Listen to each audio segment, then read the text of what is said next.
بسم اللہ الرحمن الرحیم الحمد للہ رب العالمین وصلی اللہ علی محمد وآلہ الطاہرین۔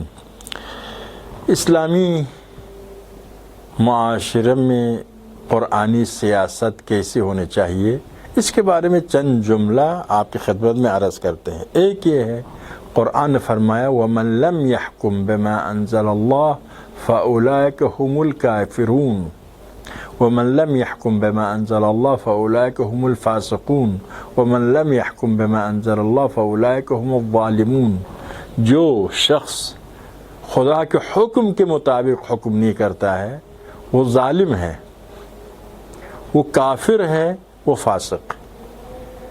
یعنی اگر حکم خدا کے مطابق حکم نہ کرنے کی وجہ ایمان نہ رکھنے کی وجہ سے ہو تو کافر ہے، اگر ایمان رکھتا ہے اس کے باوجود حکم خدا کو نافذ نہیں کرتا ہے تو ظالم اور فاسق ہے۔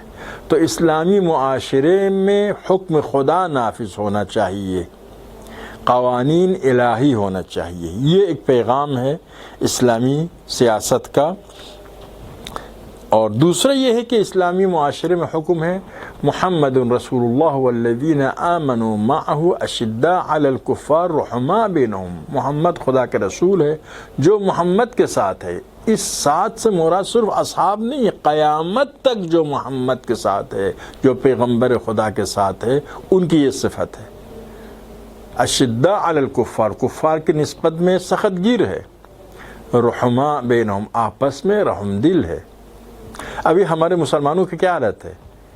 ٹرمپ کی نسبت میں، امریکہ کی نسبت میں بڑے نرم ہیں، غلاموں کی طرح پیش آتے ہیں، سارے ملک کے سرمایہ اس کے حوالہ کرتے ہیں، اور مسلمانوں کی نسبت میں جنگ کی بات کرتا ہے، دھمکیاں دیتے ہیں۔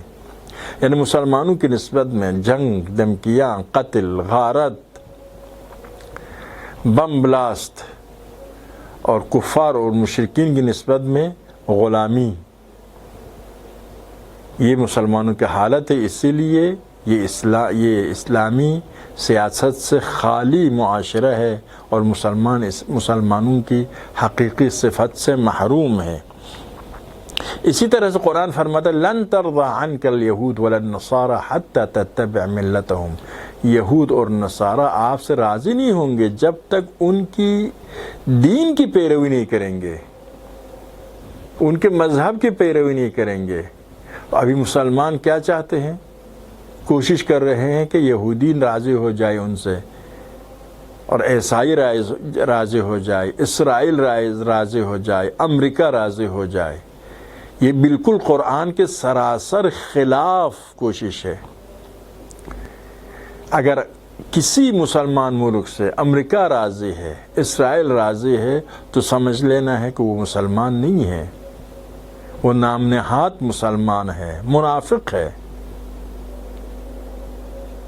ورنہ قرآن کے اٹل فیصلہ ہے کہ یہود اور نصارہ آپ سے راضی نہیں ہوں گے جب تک آپ ان کی پیروی نہیں کریں گے۔ بدقسمتی سے مسلمان حکمران فخر کرتے ہیں امریکہ کی غلامی پر۔ ٹرمپ مسلسل توہین کرتا ہے یہ ہمارے گائے ہے، جب تک دودھ دیتی ہے دودھ لیں گے، جب دودھ دینا ختم ہو اس کو ذبح کریں گے۔ یہ ہمارے بغیر چند دن بھی نہیں رہ سکتے ہیں۔ اتنی توہین کے باوجود ان کو برداشت کرتے ہیں، لیکن اپنے مسلمانوں کو قتل کرتے ہیں۔ اسی طرح سے حکم ہے کہ مسلمان ایک دوسرے کے ولی ہے، دوست ہے، تو ایک دوسرے کو کا ولی سمجھنا چاہیے۔ اسی طرح سے قرآن کا حکم ہے لَن يَجْعَلَ اللَّهُ لِلْكَافِرِينَ عَلَى الْمُؤْمِنِينَ سَبِيلًا۔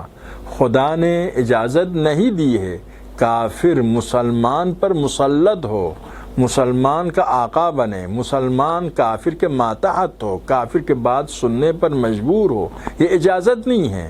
اب مسلمان ممالک جو امریکہ کی بات مانتے، کافروں کے بات مانتے، سامراج کے بات مانتے، امپیریالزم کے بعد مانتے، یہ لوگ کیسے مسلمان ہو سکتے؟ قرآن کہتا ہے لن یجعل اللہ للکافرین علی المؤمنین سبیلا۔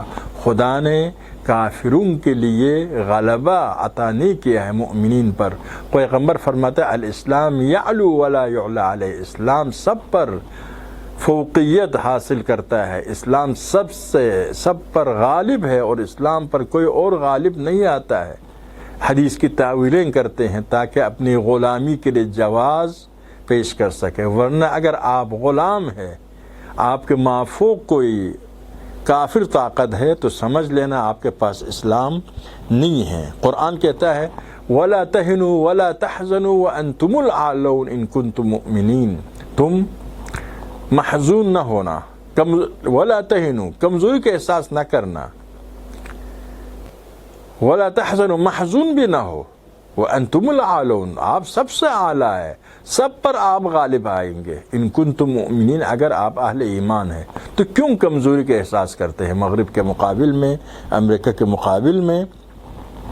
تو یہ قرآن مجید ہمیں کہتا ہے کس طرح سے اپنوں کے ساتھ پیش آنا چاہیے، کس طرح سے باہر پیش آنا چاہیے۔ ان اصولوں پر آپ دیکھتے ہیں کہ عالم اسلام کے ایران کے علاوہ کوئی ملک عمل نہیں کر رہا ہے۔ وصلی اللہ علی محمد وآل محمد۔